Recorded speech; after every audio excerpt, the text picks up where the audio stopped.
এক ঝাঁক নতুন মুখ নিয়ে ঘোষণা হলো ৪৬ সদস্যের মন্ত্রিসভা, সবাই আওয়ামী লীগের। ৩১ নতুন মুখের ২৭ জনই মন্ত্রী পরিষদে প্রথম, কাল শপথ। প্রজ্ঞাপন তো ইনশাআল্লাহ কালকে জারি হয়ে যাবে, হয়তো শপথও কালকে হয়ে যাবে। আনুষ্ঠানিকভাবে ওই নতুন জন শপথ গ্রহণের পরে আগের জনের টার্মিনেশন হয়ে যাবে। দেখছিলেন প্রধান শিরোনাম। রাতের সময়ের সঙ্গে আছি আমি পারমিতা হিম এবং আমি ফয়সাল মোর্শেদ। এবার অন্যান্য শীর্ষ সংবাদ।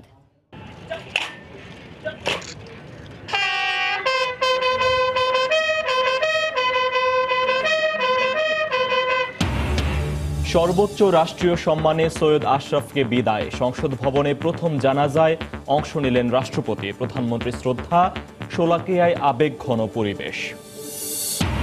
সংসদ সদস্য হিসেবে শপথ নিলেন জাতীয় পার্টির চেয়ারম্যান এরশাদ। মহাজোটের সঙ্গে আলোচনা করেই মন্ত্রিসভায় না থাকার সিদ্ধান্ত জানালেন রাঙা। জাতীয় ঐক্যফ্রন্টের নির্বাচিত সংসদ সদস্যরা শপথ নেবেন না। ডক্টর কামালের বক্তব্যের ভুল ব্যাখ্যা হয়েছে দাবি নেতাদের। ভোট নিয়ে আবারও কূটনীতিকদের কাছে অভিযোগ। নোয়াখালীর সুবর্ণচরে গৃহবধূ গণধর্ষণ মামলায় ৭ জন ৫ দিনের রিমান্ডে, আজ আরও ৩ আসামি গ্রেপ্তার। এবং উত্তরাঞ্চলে জেঁকে বসেছে শীত। হাসপাতালে বাড়ছে ঠান্ডাজনিত রোগে আক্রান্তের সংখ্যা। দুর্ভোগে ছিন্নমূল মানুষ।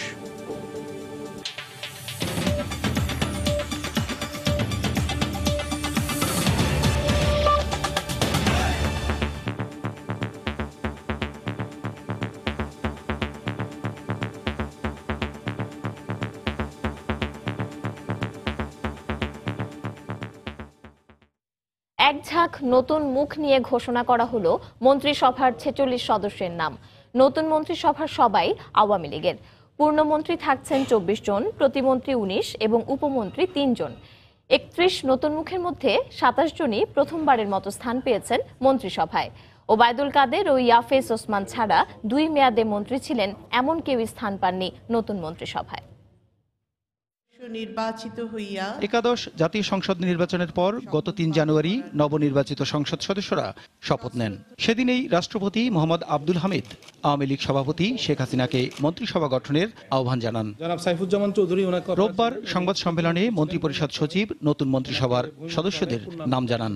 এ সময় তিনি জানান, নতুন মন্ত্রিসভায় সড়ক পরিবহন ও সেতু মন্ত্রণালয়ের দায়িত্বে থাকছেন ওবায়দুল কাদের, মুক্তিযুদ্ধ বিষয়ক মন্ত্রণালয়ে আকম মোজাম্মেল হক আর কৃষিতে মোহাম্মদ আব্দুর রাজ্জাক। স্বরাষ্ট্রমন্ত্রী আসাদুজ্জামান খান কামাল, আইনমন্ত্রী আনিসুল হক ও তথ্যমন্ত্রী হচ্ছেন ডক্টর হাসান মাহমুদ। আহম মুস্তাফা কামাল অর্থ, মোহাম্মদ তাজুল ইসলাম এলজিআরডি, ডাক্তার দীপুমণি শিক্ষা, এ কে আব্দুল মোমেন পররাষ্ট্র, এম এ মান্নান পরিকল্পনা ও নুরুল মজিদ মাহমুদ হুমায়ুন শিল্প মন্ত্রণালয়ের দায়িত্ব পেয়েছেন। গোলাম দস্তগীর গাজী বস্ত্র ও পাট, জাহিদ মালেক স্বাস্থ্য, সাধনচন্দ্র মজুমদার খাদ্য মন্ত্রণালয়, টিপু মুন্সি বাণিজ্য, নুরুজ্জামান আহমেদ সমাজ কল্যাণ, সম রেজাউল করিম গৃহায়ন ও গণপূর্ত মন্ত্রণালয়, নুরুল ইসলাম সুজন রেলপথ, স্থপতি ইয়াফেজ ওসমান বিজ্ঞান ও প্রযুক্তি এবং মোস্তাফা জব্বার থাকছেন ডাক ও টেলিযোগাযোগ মন্ত্রণালয়ের দায়িত্বে। এদিকে প্রতিমন্ত্রীদের তালিকায় রয়েছেন বিদ্যুৎ ও জ্বালানি নসরুল হামিদ, মৎস্য প্রাণী সম্পদ আশরাফ আলী খান, শ্রম ও কর্মসংস্থান মন্নুজান সুফিয়ান, নৌপরিবহন খালিদ মাহমুদ চৌধুরী, প্রাথমিক গণশিক্ষা জাকির হোসেন, পররাষ্ট্র মোহাম্মদ শাহরিয়ার আলম, তথ্য ও যোগাযোগ প্রযুক্তি জুনাইদ আহমেদ পলক, জনপ্রশাসন ফরহাদ হোসেন, এলজিআরডি স্বপন ভট্টাচার্য, কামাল আহমেদ মজুমদার শিল্প, ইমরান আহমেদ প্রবাসী কল্যাণ, জাহিদ আহসান রাসেল যুব ও ক্রীড়া মন্ত্রণালয়। ৩ জন উপমন্ত্রী হচ্ছেন বেগম হাবিবুন্নাহার পরিবেশ ও বন, এনামুল হক শামীম পানি সম্পদ আর মহিবুল হাসান চৌধুরী শিক্ষা। নির্বাচিত সংসদ সদস্য। এদিকে প্রতিরক্ষা ও জনপ্রশাসন সহ কয়েকটি মন্ত্রণালয় প্রধানমন্ত্রীর অধীনে রাখার কথা জানিয়ে মন্ত্রিপরিষদ সচিব আরও বলেন, প্রধানমন্ত্রী ও নতুন মন্ত্রিসভার সদস্যরা শপথ নেয়ার সঙ্গে সঙ্গে বর্তমান মন্ত্রিসভা বিলুপ্ত হবে। মন্ত্রিপরিষদ বিভাগ, জনপ্রশাসন মন্ত্রণালয়, প্রতিরক্ষা মন্ত্রণালয়, সশস্ত্র বাহিনী বিভাগ, বিদ্যুৎ জ্বালানি ও খনিজ সম্পদ মন্ত্রণালয়, মহিলা ও শিশু বিষয়ক মন্ত্রণালয়, এখানে যারা প্রতিমন্ত্রী আছেন ওনারা মাননীয় প্রধানমন্ত্রীর সাথে কাজ করবেন। আনুষ্ঠানিকভাবে ওই নতুন জন শপথ গ্রহণের পরে আগের জনের টার্মিনেশন হবে। সোমবার বিকেল 3:30টায় বঙ্গভবনে শপথ নেবেন নতুন মন্ত্রিসভার সদস্যরা। প্রসূন আশিস, সময় সংবাদ, ঢাকা। এদিকে নতুন মন্ত্রিসভার সদস্যদের নাম ঘোষণার পর তাৎক্ষণিক প্রতিক্রিয়া জানিয়েছেন মন্ত্রিত্ব পাওয়া কয়েকজন। এ সময় উন্নয়নের ধারাবাহিকতা অব্যাহত রাখতে কাজ করার আশা প্রকাশ করেন তারা। আমাদের সৌভাগ্য যে এরকম একজন ক্যারিশম্যাটিক লিডারশিপের আন্ডারে আমরা থাকতে পারছি বা কাজ করি। কাজে তিনি যেহেতু যেভাবে চাইবেন আমরা সেইভাবে কাজ করতে প্রস্তুত আছি। রাজনীতির বিভিন্ন স্তরে কাজ করেছি, এখন একটা বড় দায়িত্বে আছি। আমি চেষ্টা করব আমার দায়িত্ব পালন করার জন্য এবং এ ব্যাপারে আমি দেশবাসীর দোয়া এবং সহযোগিতা কামনা করি। তখন যেটা হাতে আসবে সেটাকে ক্ষিপ্র গতিতে আমার মতো করে সম্পন্ন করে ফিরিয়ে দেওয়া, বল টেনিস বলের মতো যে বলটা আসবে হিট ইট ব্যাক। তো আমি আশা করি এটা ধরে রাখতে পারবো। অর্থ মন্ত্রণালয় যেভাবে আগে চলছে সেভাবে আর চলবে না। অর্থ মন্ত্রণালয় নতুন পরিসরে নতুন কলেবরে তার যাত্রা শুরু করবে এবং সেখানে দেখবেন অনেক বিশালতা এবং সেখানে অনেক নতুনত্ব আমরা দেখতে পাবেন। আমাদের সবাইকে নিয়ে মাননীয় প্রধানমন্ত্রী তার হাত ধরেই আমরা আমাদের দেশের অর্থনীতিকে আরো অনেক শক্তিশালী অবস্থানে আমরা নিয়ে যাবো ইনশাল্লাহ। সংসদ সদস্য হিসেবে শপথ নিয়েছেন জাতীয় পার্টির চেয়ারম্যান হোসেন মোহাম্মদ এরশাদ। দুপুর 12:15টায় জাতীয় সংসদ ভবনে তাকে শপথ করান স্পিকার ডক্টর শিরিন শারমিন চৌধুরী। শপথ অনুষ্ঠানে উপস্থিত ছিলেন জাতীয় পার্টির কো চেয়ারম্যান GM কাদের ও মহাসচিব মশিউর রহমান রাঙা। এছাড়া সংসদ সচিবালয়ের ঊর্ধ্বতন কর্মকর্তারা উপস্থিত ছিলেন। অসুস্থতার কারণে বৃহস্পতিবার শপথ নিতে পারেননি রংপুর 3 আসন থেকে নির্বাচিত জাতীয় পার্টি চেয়ারম্যান এরশাদ। ওই দিন জাতীয় পার্টির অন্য 21 জন সংসদ সদস্য শপথ নেন। শপথ অনুষ্ঠান থেকে বেরিয়ে দলটির মহাসচিব সাংবাদিকদের বলেন, একাদশ সংসদে প্রকৃত বিরোধী দলের ভূমিকা পালন করবে জাতীয় পার্টি। মহাজোটের সঙ্গে আলোচনা করেই মন্ত্রিসভায় না থাকার সিদ্ধান্ত নেওয়া হয়েছে বলেও জানান তিনি। বিরোধী দলে ছিলাম এবং সরকারেও ছিলাম।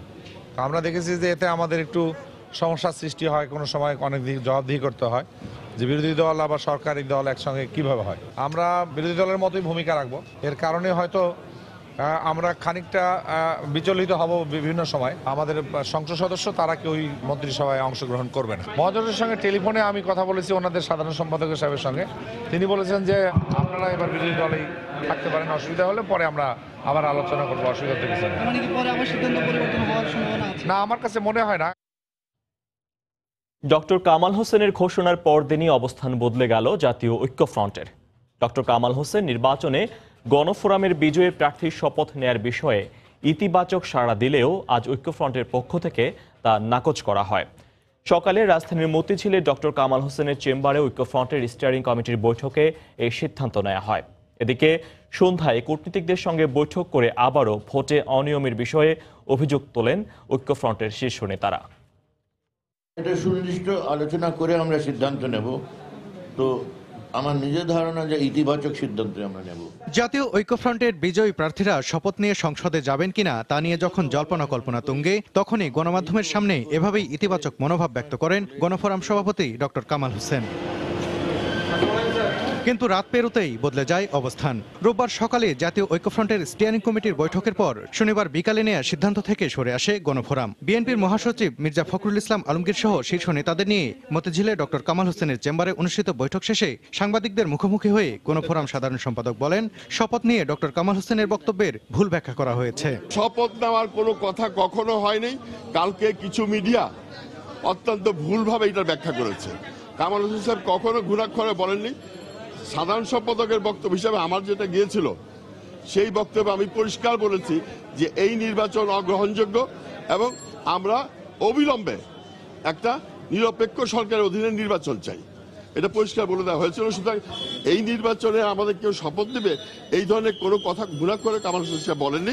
স্টিয়ারিং কমিটির বৈঠক শেষে বিকেলে গুলশানে একটি অভিজাত হোটেলে কূটনীতিকদের সঙ্গে বৈঠকে বসেন জাতীয় ঐক্যফ্রন্টের শীর্ষ নেতারা। বৈঠকে ইউরোপীয় ইউনিয়ন, যুক্তরাষ্ট্র, যুক্তরাজ্য সহ কয়েকটি দেশের কূটনীতিকরা উপস্থিত ছিলেন। বৈঠক শেষে সন্ধ্যায় ডক্টর কামাল হোসেন বলেন, নির্বাচনে অনিয়মের অভিযোগ তুলে ধরা হয়েছে। ভালো নির্বাচন এখন দিয়ে মানুষকে সুযোগ দেওয়া, সে একটা সুন্দর সমাজ গড়ার আগ্রাসনের জন্য নির্বাচন তো যেটা আমরা আকাঙ্ক্ষিত নির্বাচন হয়নি, যার ফলে আমরা একটা পুনর্নির্বাচন দাবি করছি। আপনাদের অভিযোগের প্রেক্ষিতে ওনারা কি বললো? আমার তো মনে হয় তারাও একই জিনিস দেখেছে, অর্থাৎ এটা নিয়ে কোনো তর্কই হয়নি। আবারও নির্বাচন অনুষ্ঠানে বিদেশিদের কাছে সহায়তা চাওয়ার কথাও জানান ঐক্যফ্রন্টের শীর্ষ নেতারা। সালাউদ্দিন সুমন, সময় সংবাদ, ঢাকা। একাদশ জাতীয় সংসদ নির্বাচন সুষ্ঠুভাবে সম্পন্ন করায় নির্বাচন কমিশনকে ধন্যবাদ জানিয়েছে আওয়ামী লীগ। সকালে রাজধানীর আগারগাঁওয়ে নির্বাচন কমিশন সচিবালয়ে আওয়ামী লীগের নির্বাচন পরিচালনা কমিটির কো চেয়ারম্যান এইচ.টি. ইমামের নেতৃত্বে 9 সদস্যের একটি প্রতিনিধি দল সেখানে যায়। বৈঠক শেষে সাংবাদিকদের সঙ্গে কথা বলেন এইচ.টি. ইমাম। নির্বাচন কমিশন সাংবিধানিকভাবে তাদের যে দায়িত্ব অত্যন্ত সুন্দরভাবে পালন করেছেন, সেই জন্য আমাদের দলের পক্ষ থেকে, জাতির পক্ষ থেকে তাদেরকে আন্তরিক ধন্যবাদ। এবারকার নির্বাচনের মতো এত বড় আকারের নির্বাচন বাংলাদেশে কখনো হয়নি। এইটি আমাদের সবচেয়ে গর্বের বিষয়। এই সমন্বয়টাকে ধরে রাখা যায় এবং ভবিষ্যতে নির্বাচন, সামনেই তো উপজেলা নির্বাচন আসছে, আরও অন্যান্য নির্বাচন যাতে সুষ্ঠুভাবে করা যায়, স্বচ্ছভাবে করা যায়, গ্রহণযোগ্যভাবে করা যায়, সেগুলো নিয়ে আমরা আলাপ আলোচনা করেছি। সর্বোচ্চ রাষ্ট্রীয় সম্মানে বিদায় জানানো হলো আওয়ামী লীগের সাবেক সাধারণ সম্পাদক ও জনপ্রশাসন মন্ত্রী সৈয়দ আশরাফুল ইসলামকে। সকালে সিএমএইচ-এর হিমঘর থেকে জাতীয় পতাকায় মোড়ানো সৈয়দ আশরাফের কফিন সংসদ ভবনের দক্ষিণ প্লাজায় নেওয়া হলে সেখানে আবেগঘন পরিবেশের সৃষ্টি হয়। একে একে তার প্রতি শ্রদ্ধা জানান রাষ্ট্রপতি, প্রধানমন্ত্রী, ডেপুটি স্পিকার ও রাজনৈতিক নেতৃবৃন্দ। জনপ্রিয় এই নেতাকে শ্রদ্ধা জানাতে সংসদ ভবনে সমবেত হন সর্বস্তরের নেতাকর্মীরা। প্রথম জানাজা শেষে সৈয়দ আশরাফের মরদেহ নিয়ে যাওয়া হয় কিশোরগঞ্জে।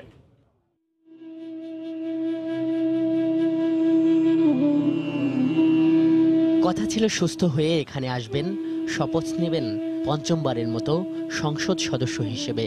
রোববার সকালে সৈয়দ আশরাফ সংসদ ভবনে ঠিক এলেন, কিন্তু প্রাণহীন নিথর দেহে।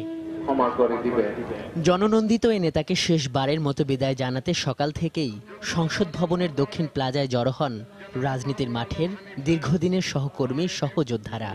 নির্ধারিত সময়ের আগেই সংসদ ভবনের মূল কম্পাউন্ড থেকে জনতার ভিড় ছড়িয়ে যায় মূল সড়ক পর্যন্ত। সকাল 10:30টার দিকে অনুষ্ঠিত হয় সৈয়দ আশরাফের প্রথম নামাজে জানাজা। প্রয়াত নেতার জন্য অনুষ্ঠিত হয় বিশেষ দোয়া মোনাজাত। জানাজার পর ৭১-এ বাঙালির মুক্তি সংগ্রামের সংগঠক আর রণাঙ্গনের বীর যোদ্ধা সৈয়দ আশরাফের প্রতি সর্বোচ্চ রাষ্ট্রীয় সম্মাননা জানানো হয়। এরপর জাতীয় পতাকা আর দলীয় পতাকায় মোড়ানো সৈয়দ আশরাফের মরদেহে শ্রদ্ধা জানান রাষ্ট্রপতি আব্দুল হামিদ, প্রধানমন্ত্রী শেখ হাসিনা, স্পিকার শিরিন শারমিন চৌধুরী। দলের সিনিয়র নেতাদের সঙ্গে নিয়ে আওয়ামী লীগ সভানেত্রী আবারও শ্রদ্ধা জানান। প্রিয় নেতার জানাজায় অংশ নিতে দূর দূরান্ত থেকে আসেন হাজারো নেতাকর্মী। শোকাতুর এসব মানুষ তুলে ধরেন প্রয়াত নেতার সঙ্গে তাদের নানান স্মৃতির কথা। এরকম সৎ ব্যক্তি আজ পর্যন্ত আমার বয়সে বা আমি দেখি নাই। তার যে দেশকে ভালোবাসা, আওয়ামী লীগকে ভালোবাসা, জনগণকে ভালোবাসা, এই উদ্বুদ্ধ হয়ে আসছি। প্রবাসী বাঙালিদের কাছে তিনি ছিলেন একজন আদর্শ। রাজনীতির মাঠের দীর্ঘদিনের সহযোদ্ধা যারা, তারাও বলছেন গঠনমূলক রাজনীতির এক প্রকৃষ্ট উদাহরণ সৈয়দ আশরাফ। আমরা যারা নতুন আওয়ামী লীগের কর্মী, আমাদের কাছে তিনি বরাবরই একটি ধ্রুবতারার মতো আদর্শ হয়ে বেঁচে থাকবেন। Entire political life it is very clean and decent. এই মৃত্যু আমাদের কাছে পালকের মতো হালকানো, এই মৃত্যু আমাদের কাছে পাহাড়ের মতো ভারী। সর্বস্তরের মানুষের এই অংশগ্রহণ বলছে নেতা হিসাবে সৈয়দ আশরাফ কতটা জনপ্রিয় ছিলেন। তার প্রথম জানাজায় অংশ নেয়া এসব সাধারণ মানুষেরা বলছে বিশুদ্ধ রাজনীতির যে দীক্ষা সৈয়দ আশরাফ দিয়ে গেলেন, তা বাংলাদেশের রাজনীতির আকাশে ধ্রুব তারা হয়ে জাজল্যমান থাকবে যুগ যুগান্তর। সংসদ ভবন থেকে সৈয়দ আশরাফের মরদেহ নিয়ে যাওয়া হয় কর্মীটোলা পুরাতন বিমানবন্দরে। সেখান থেকে বিমান বাহিনীর বিশেষ হেলিকপ্টারে তার মরদেহ নিয়ে যাওয়া হয় কিশোরগঞ্জে। আজহার লিমন, সময় সংবাদ, ঢাকা। পরে নিজ এলাকা কিশোরগঞ্জের শোলাকিয়ায় সৈয়দ আশরাফুল ইসলামের দ্বিতীয় জানাজায় সামিল হন লাখো মানুষ। শেষবারের মতো প্রিয় নেতাকে এক নজর দেখতে ভিড় করেন সর্বস্তরের মানুষ। সেখান থেকে বিকেল ৩টার দিকে জন্মস্থান ময়মনসিংহে নিয়ে যাওয়া হয় তার মরদেহ। সেখানে আঞ্জুমান ঈদগাহ মাঠে অনুষ্ঠিত হয় তৃতীয় জানাজা। সেখানেও ছিল গণমানুষের ঢল। পরে বিকেল ৫টায় বনানী কবরস্থানে সমাহিত করা হয় সৈয়দ আশরাফকে।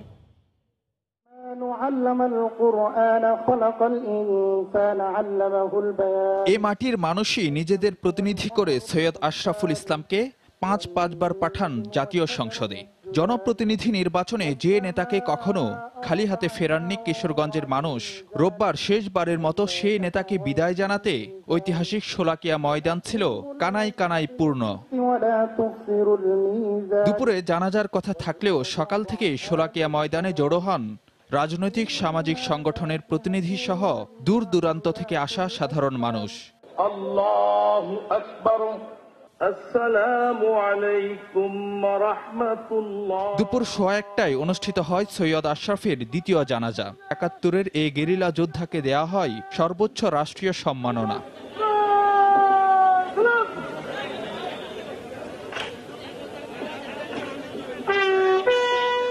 এরপরই নিজ নির্বাচনী এলাকার সর্বস্তরের মানুষের ফুলেল শ্রদ্ধা ও ভালোবাসায় সিক্ত হন কিশোরগঞ্জ ১ আসন থেকে নির্বাচিত 5 বারের এই আইন প্রণেতা।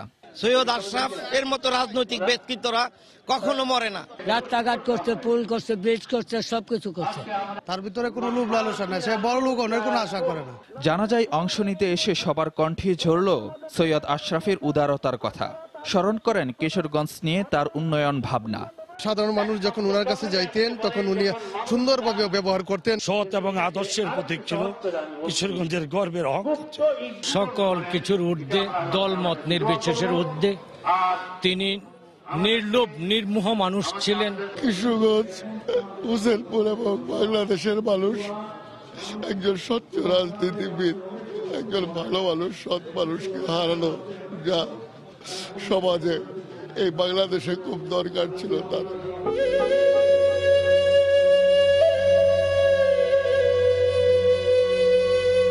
পরে নিজের জন্মস্থান ও শৈশব কৈশোরের স্মৃতি বিজড়িত ময়মনসিংহে নিয়ে যাওয়া হয় সৈয়দ আশরাফের মরদেহ। বিকেল ৩টার দিকে আঞ্জুমান ঈদগাহ মাঠে অনুষ্ঠিত তৃতীয় জানাজায়ও ছিল গণমানুষের ঢল। এখানেও সবার কণ্ঠে ছিল আশরাফ বন্দনা। ঢাকা, কিশোরগঞ্জ ও ময়মনসিংহে ৩ দফা জানাজা শেষে বিকেলে রাজধানীর বনানী কবরস্থানে চিরনিদ্রায় শায়িত হন বাংলাদেশ আওয়ামী লীগের সাবেক সাধারণ সম্পাদক ও জনপ্রশাসন মন্ত্রী সৈয়দ আশরাফুল ইসলাম। রাজনীতির শুদ্ধ পুরুষ হিসেবে সৈয়দ আশরাফ বেঁচে থাকবেন প্রজন্ম থেকে প্রজন্মে, এমনটাই মত সব মহলের। ফারুক ভূঁইয়া, রবিন, সময় সংবাদ। নোয়াখালীর সুবর্ণচরে গৃহবধূকে গণধর্ষণ মামলায় গ্রেপ্তার 7 জনের 5 দিন করে রিমান্ড মঞ্জুর করেছেন আদালত। এদিকে এই ঘটনায় আজ আরও 3 জনকে গ্রেপ্তার করেছে পুলিশ। এ নিয়ে 10 জনকে গ্রেপ্তার করা হলো। দুপুরে জেলা জুডিশিয়াল ম্যাজিস্ট্রেট আদালতের বিচারক নবনীতা গুহ এই রিমান্ড মঞ্জুর করেন।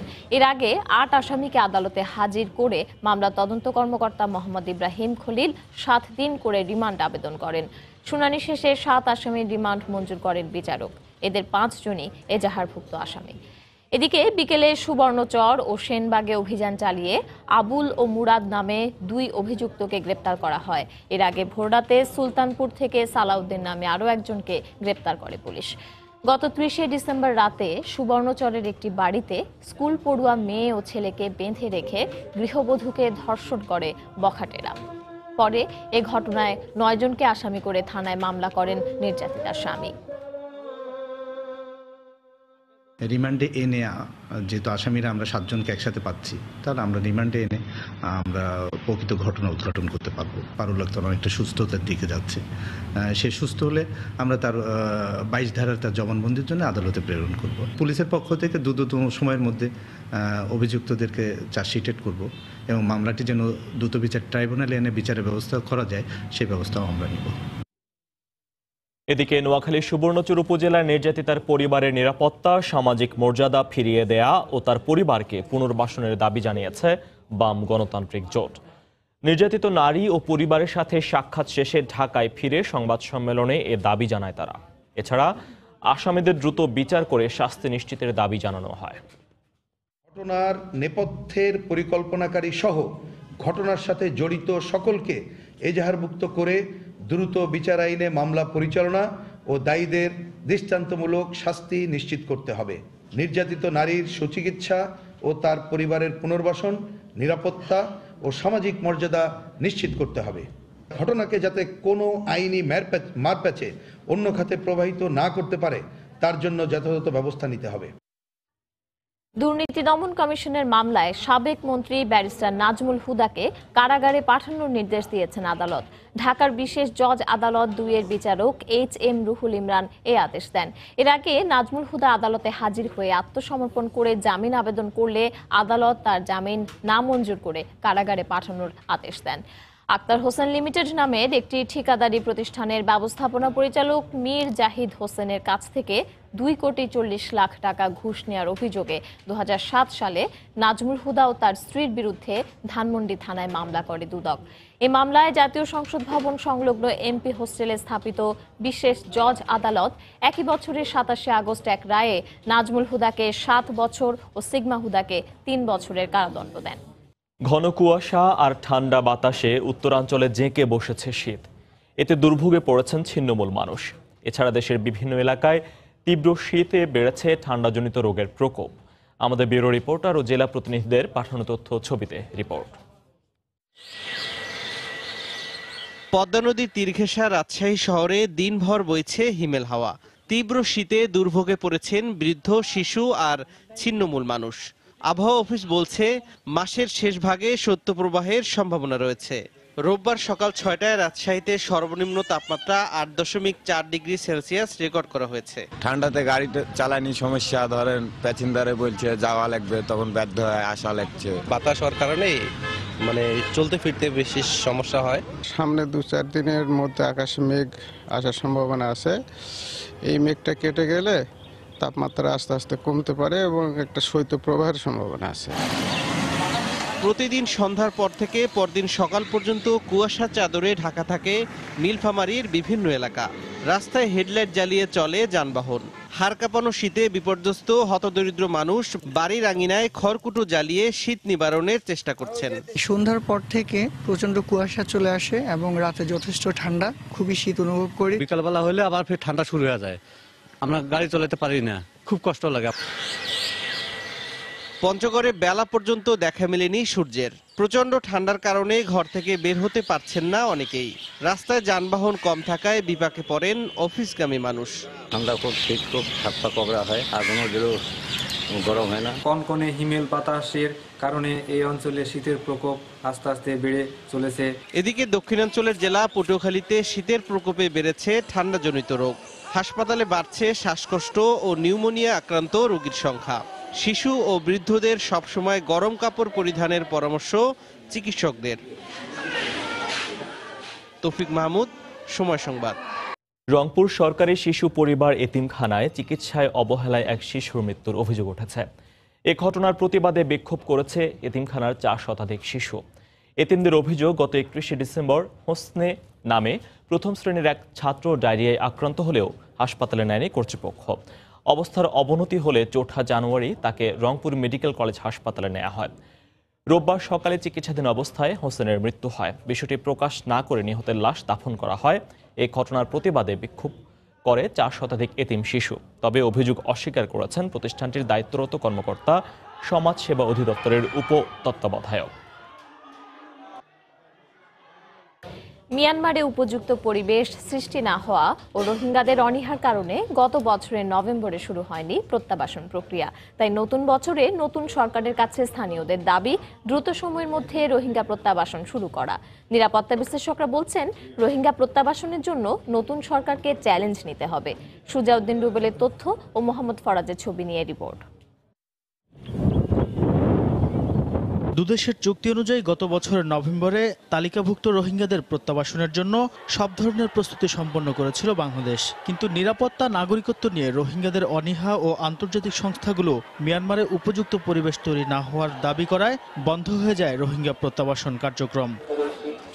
এদিকে উখিয়া টেকনাফে 11 লাখের অধিক রোহিঙ্গা বসবাসের কারণে নানাবিধ সমস্যায় জর্জরিত স্থানীয়রা। মিয়ানমার সেনাবাহিনীর নির্যাতনে পালিয়ে এসে বাংলাদেশে আশ্রয় নেওয়ার পর 16 মাস পেরিয়ে গেলেও এখনো পর্যন্ত প্রত্যাবাসন শুরু না হওয়ায় ক্ষুব্ধ স্থানীয়রা। প্রতিদিন এদের অনেকগুলো শিশু জন্ম নিচ্ছে, প্রতিদিন যোগ হচ্ছে, অনেক শিশু যোগ হচ্ছে। জনসংখ্যা বেড়ে যাওয়ার কারণে আমরা অনেক নানা দিক দিয়ে সমস্যা ভুগতেছি। কূটনীতিক তৎপরতাবিদদের মাধ্যমে যাতে সহসায় রোহিঙ্গাদের তাদের সদস্যে ফেরত পাঠায়, সেজন্য আমরা সরকারের কাছে জোর দাবি জানাচ্ছি।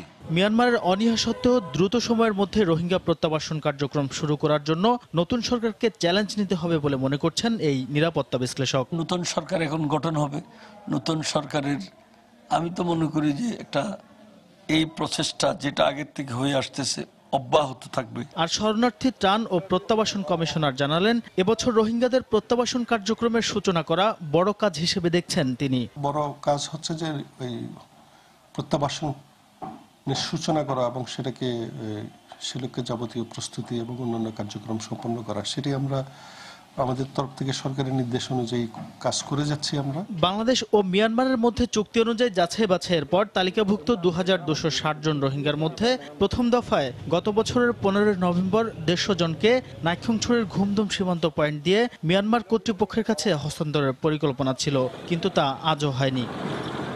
সময় সংবাদ, কক্সবাজার। আর সপ্তাহ খানেকও বাকি নেই ঢাকা আন্তর্জাতিক বাণিজ্য মেলার। প্রায় শতভাগ স্টল প্যাভিলিয়ন বরাদ্দ শেষ, প্রস্তুতির কাজও শেষের দিকে। মেলায় এবারই প্রথমবারের মতো অনলাইন টিকিটের ব্যবস্থা থাকছে বলে জানিয়েছে আয়োজক প্রতিষ্ঠান রফতানি উন্নয়ন ব্যুরো ইপিবি। অব্যবস্থাপনা রোধে থাকবে বিশেষ নজরদারি। কামরুল হাসান সবুজের রিপোর্ট। দিনরাত ক্লান্তিহীন কাজ চলছে ঢাকা আন্তর্জাতিক বাণিজ্য মেলার প্রস্তুতি। এ মহা আয়োজনের উদ্বোধন 9 জানুয়ারি রাজধানীর শেরে বাংলা নগরে। শেষের দিকে আসছে তো একটু মোটামুটি রাত্রে দিনে কাজ করতে হয়। লাইট চলতেছে 10টা 12 বলতো 2 দিন কাজ চলে কাজ আমরা আগে মোটামুটি কাঁচাই ফেলাইছি, এখন টুকিটাকে ফিনিশিং গুলি আছে এগুলো দিচ্ছে। প্যানেল লাইট লাগাবো, তার কারণে মানে এগুলো লাগানো হচ্ছে। এবারের মেলায় নানা ক্যাটাগরির প্যাভিলিয়ন আর স্টল থাকছে কম বেশি 550। প্রতিষ্ঠানগুলো প্যাভিলিয়ন নির্মাণে নান্দনিকতার দিকে যেমন জোর দিচ্ছেন, তেমনি পণ্যের প্রচারণায় ভিন্নতা আনারও পরিকল্পনা থাকছে। আমাদের স্ট্রাকচারাল অ্যাজ ইউজুয়াল যা আছে তাই ছিল, কিন্তু ইন্টেরিয়রে আমরা একটু ভিন্নতা এনেছি। মনে হবে যে একটা ভাসমান বিল্ডিং, লাইটের খেলা আছে এখানে। দর্শকরা আসলে বিল্ডিংটা দেখে অনেক মজা পাবে। ওপরে দুটো স্পিড পড়বে, পরে বিল্ডিংটা 2 ভাগ হয়ে যাবে। এটার ভিতর থেকে 4 লাইনের একটা রাস্তা বের হবে। গেমস জোনে থাকতেছে অত্যাধুনিক কিছু গেমস। এবারই প্রথম যুক্ত হচ্ছে অনলাইন টিকেটিং ব্যবস্থা, আর মূল ফটক হবে মেট্রো রেলের আদলে। বিশেষ নজর রাখা হবে খাবারের স্টলগুলোর দিকে, থাকবে বিনোদনের সুযোগ আর বিশ্রামের সুবিধা। ঐতিহ্যে পরিণত হওয়া এই মেলার সব প্রস্তুতি শেষ হবে উদ্বোধনের আগেই, এমনটাই দাবি আয়োজক প্রতিষ্ঠান ইপিবির। দু একটি অভিজ্ঞতা থেকে আমরা দেখেছি যে কেউ করেছেন যে তাদের কাজের অল্প একটু বাকি রেখে দিয়েছেন 2-3 দিনের বেশি সময় নিয়ে। এই ধরনের 2-একটা বিচ্ছিন্ন ঘটনা এবার ইনশাল্লাহ ঘটবে। অনলাইন টিকিটিং এই বছর নিশ্চিতভাবে চালু হচ্ছে। গেট দিয়ে পার হওয়ার পরে আপনি একটা ডিজিটাল এক্সপিরিয়েন্স সেন্টার পাবেন। পুরোদমে চলছে ঢাকা আন্তর্জাতিক বাণিজ্য মেলার 24তম আসরের প্রস্তুতির কাজ। বিগত দিনে দেখা গেছে মেলা শুরুর পরও শেষ হয়নি এই কর্মযজ্ঞ, তবে এবার সেই বিব্রতকর অভিজ্ঞতা থেকে বেরিয়ে আসতে চায় কর্তৃপক্ষ। সেই সঙ্গে স্টল প্যাভিলিয়নের নান্দনিক নকশা আর সার্বিক ব্যবস্থাপনায় এক মনোমুগ্ধকর পরিবেশ পাবেন মেলায় আসা ক্রেতা দর্শনার্থীরা। তেমনটাই অভিমত এখানে যারা কাজ করছেন তাদের। ঢাকা আন্তর্জাতিক বাণিজ্য মেলা প্রাঙ্গণ থেকে কামরুল হাসান সবুজ, সময় সংবাদ। আন্তর্জাতিক প্রসঙ্গ, ইউরোপীয় ইউনিয়ন থেকে যুক্তরাজ্যের বেরিয়ে যাওয়ার প্রশ্নে 2016 সালের জুনে গণভোট অনুষ্ঠিত হয়। গণভোটে ইইউ ত্যাগের পক্ষে রায় দেন দেশটির ভোটাররা। ব্রেক্সিট ভোটের পরপরই পদত্যাগ করেন তৎকালীন প্রধানমন্ত্রী ডেভিড ক্যামেরন। নতুন প্রধানমন্ত্রীর দায়িত্ব নেন থেরেসা মে। তবে নানা সমালোচনায় ক্রমান্বয়ে গতি হারাচ্ছে ব্রেক্সিট বাস্তবায়ন। আগামী মার্চের মধ্যে ব্রেক্সিট বাস্তবায়নের বাধ্যবাধকতা থাকলেও এখনও কাটেনি অনিশ্চয়তা। এ পর্যায়ে শীর্ষ সংবাদ জানিয়ে দিচ্ছে আরেকবার। এক ঝাঁক নতুন মুখ নিয়ে ঘোষণা হলো 46 সদস্যের মন্ত্রিসভা। সবাই আওয়ামী লীগের। 31 নতুন মুখের 27 জনই মন্ত্রিসভায় প্রথম। কাল শপথ। সংসদ সদস্য হিসেবে শপথ নিলেন জাতীয় পার্টির চেয়ারম্যান এরশাদ। মহাজোটের সঙ্গে আলোচনা করেই মন্ত্রিসভায় না থাকার সিদ্ধান্ত জানালেন রাঙা। জাতীয় ঐক্যফ্রন্টের নির্বাচিত সংসদ সদস্যরা শপথ নেবেন না। ডক্টর কামালের বক্তব্যের ভুল ব্যাখ্যা হয়েছে দাবি নেতাদের। ভোট দিয়ে আবারও কূটনীতিকদের কাছে অভিযোগ।